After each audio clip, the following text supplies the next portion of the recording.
sortir de la tête des injonctions du mental et renouer avec son corps, avec le langage de son corps, de ce qu'exprime cette partie de soi qui est son corps, qui fait partie entièrement de qui l'on est. Qu'est-ce que ça évoque pour vous, vous qui êtes très sensible, hypersensible, qui somatisez certainement beaucoup, qui vivez dans un corps qui parle fort, et je sais de quoi je parle, voilà, et qui est dans une tête qui pense beaucoup, une tête certainement avec laquelle vous avancez, qui vous mène, qui vous guide, et à tel point peut-être que vous avez oublié cette dimension de vous, votre corps, vous l'avez peut-être mis un peu de côté, et vous aimeriez d'ailleurs y revenir, pouvoir revenir à ce corps, le reconnecter, l'écouter et le décoder un peu dans ce qu'il exprime à travers ses mots. En tout cas, c'est là que moi j'aime énormément vous guider. Ça fait aussi partie dans mon accompagnement d'un pilier très très fort, l'écoute du corps, la reconnexion au corps, parce que le corps finalement c'est nous-mêmes, et on vit dans un monde qui va assez vite, encore plus vite.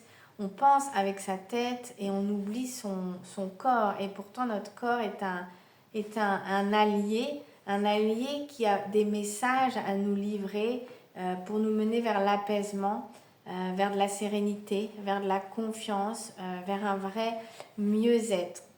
Voilà, donc je vous laisse aussi un petit peu, au fur et à mesure que je vous parle, voilà, vous revenir à cette notion du corps, de qu'est-ce que ça évoque chez vous. Voilà, parce que la majorité donc, des personnes que j'accueille en séance, elles fonctionnent beaucoup à la tête en fait. Il n'y a aucun jugement là-dessus, c'est normal en fait, c'est une construction. Elles sont dans la tête, dans les injonctions du mental, les il faut, les je dois, le juge intérieur, le critique intérieur, celui qui est toujours en train de, oui je dis toujours, mais de les saboter, de les juger, de les faire aller dans le sens qui n'est pas le bon pour elles. Et elles sont vraiment dans une quête de pouvoir sortir de ce mental qui s'est façonné sur une histoire, une éducation, sur des blessures ou des traumatismes, sur des conditionnements familiaux, des schémas de pensée, vous voyez, des croyances, sur la société aussi, sur une norme dans laquelle il faudrait être. Voilà, tout ça, ça façonne une manière, des schémas, on dira, de penser, des croyances, et qui nous coupe de qui l'on est vraiment, qui nous coupe de nous-mêmes. Ça entretient des pensées sur soi qui empêchent d'aller vraiment à l'écoute de qui l'on est.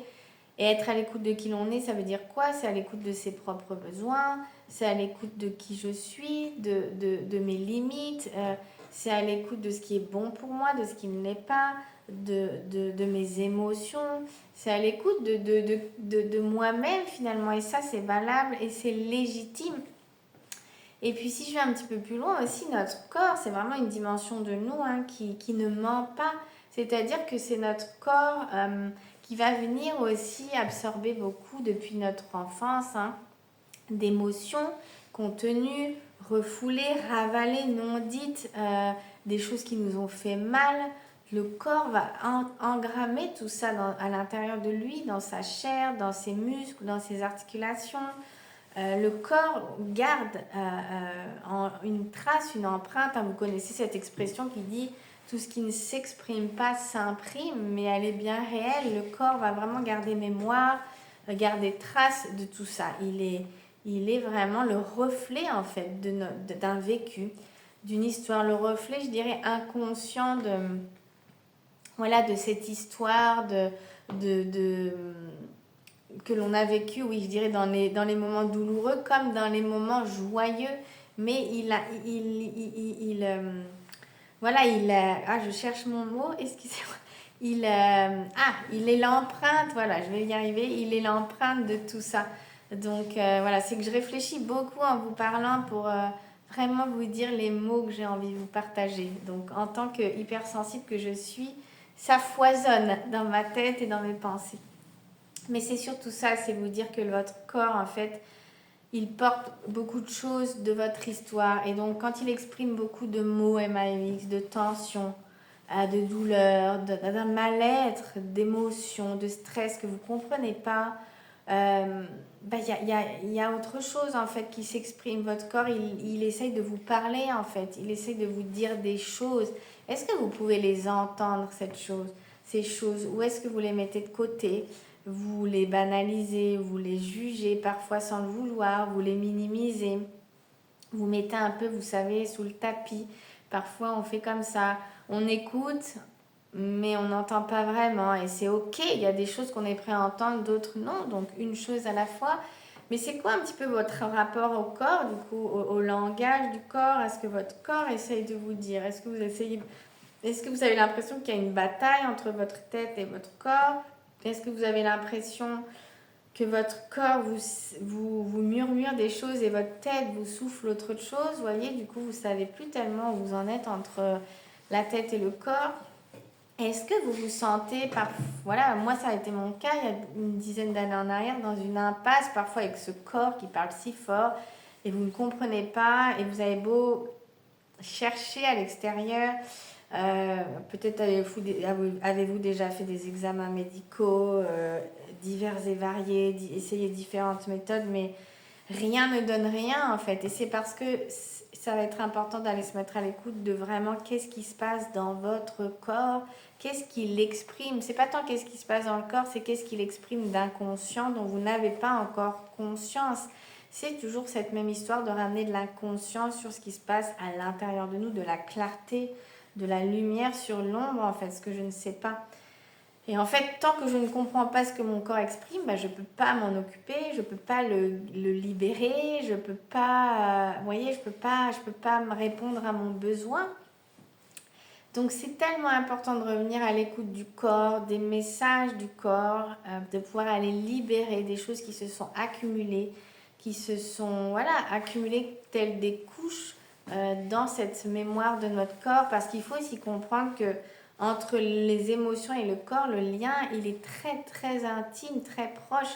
C'est-à-dire que toutes ces émotions qu'on a pu refouler, ces blessures, ces choses qui nous ont fait mal, et ben en fait, les mots qu'on n'a pas pu prononcer, ça s'imprime là dans notre corps. Donc les émotions, elles restent là et elles deviennent de l'inflammation, elles deviennent des douleurs, elles deviennent des tensions, elles deviennent de l'anxiété, elles deviennent un mal-être jusqu'à ce que ça soit trop, trop plein. Et l'hypersensible que l'on est, ça va dans ça, voilà, ça, j'allais dire, ça part dans tous les sens et c'est l'implosion parce qu'en fait, on ne peut plus contenir ce qui est là à l'intérieur et qui appelle tellement fort à être entendu, à être guéri, à être libéré, à être compris, vous voyez. Et notre corps, c'est vraiment notre messager, de même que nos émotions, mais un messager précieux sur ce chemin, vous voyez, un messager précieux. Alors, dans la vie d'aujourd'hui qui, je trouve, éloigne encore plus du corps parce que ça va plus vite, encore et encore, revenir ici, là, maintenant, avec soi et à son corps, à l'écoute du corps. Voilà, donc je vous laisserai sur cette question. Votre corps vous parle, est-ce que vous arrivez à l'entendre? Si oui, continuez sur ce chemin d'écouter. Si c'est compliqué, posez-vous cette question, qu'est-ce qui fait que c'est si compliqué en fait?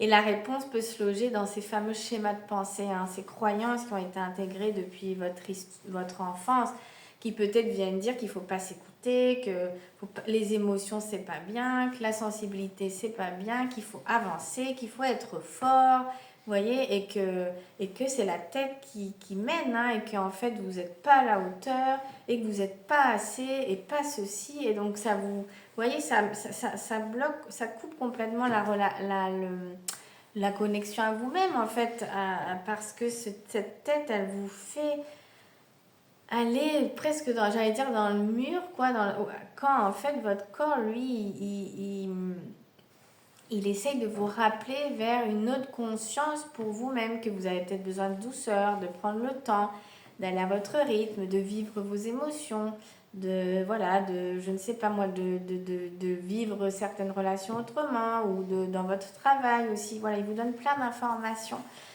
Mais voilà, ce mental vient poser comme une barrière qui vous empêche d'aller accéder à vous-même et c'est ça qui crée le conflit et la bataille à l'intérieur de nous.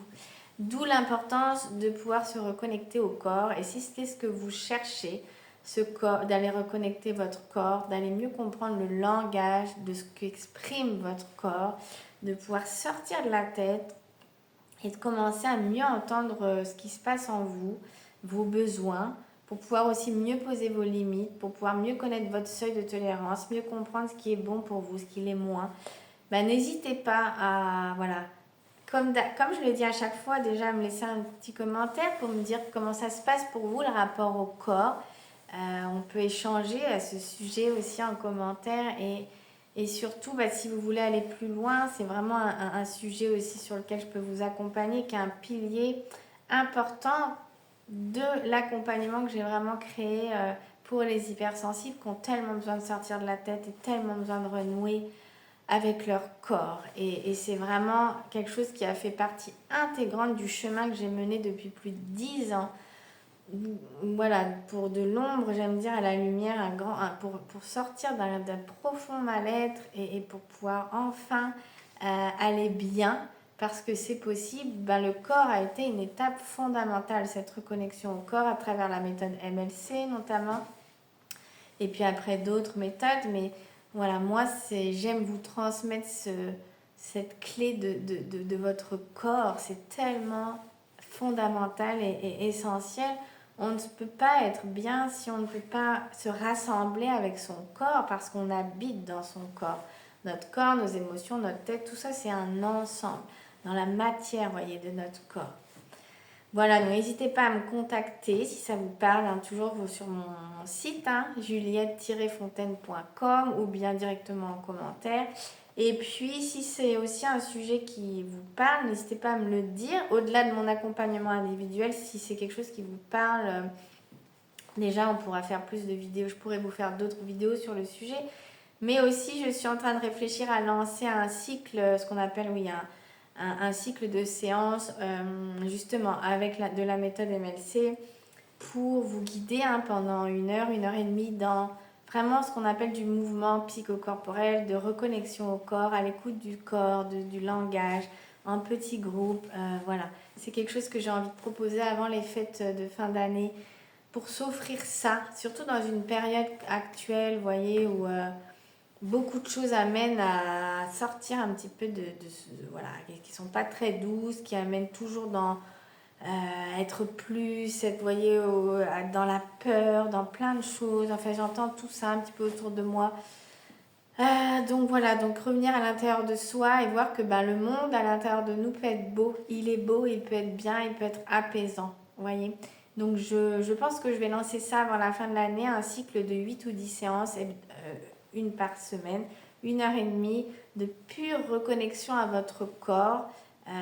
Voilà, c'est pas de la méditation, c'est pas du yoga, c'est pas de la gym, c'est une manière vraiment autre de se reconnecter à son corps par le mouvement psychocorporel, par la guidance aussi, que dans la guidance, c'est-à-dire la manière dont je vous guide à l'intérieur de vous.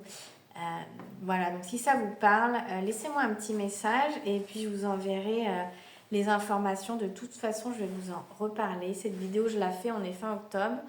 Voilà, donc je vais vous en reparler très prochainement. Et ce sera certainement un cycle en ligne aussi, ce qui permet de le faire tranquillement chez soi et voilà, de pouvoir aussi accueillir des personnes qui seraient plus loin de mon cabinet qui est dans le 92. Je vous dis à très bientôt, prenez soin de vous et tendez l'oreille pour aller revenir là, à l'écoute de votre corps. Et surtout, ne vous en voulez pas si parfois c'est compliqué, c'est normal. Parfois, il y a on mène des petites batailles intérieures. Des fois, il y a des parties de nous qui vont dire non, ok, mon corps dit quelque chose, mais en fait, j'écoute pas trop. Ok, observez, devenez observateur de tout ce qui se passe à l'intérieur de vous. Ce sera déjà un pas immense. À très très bientôt.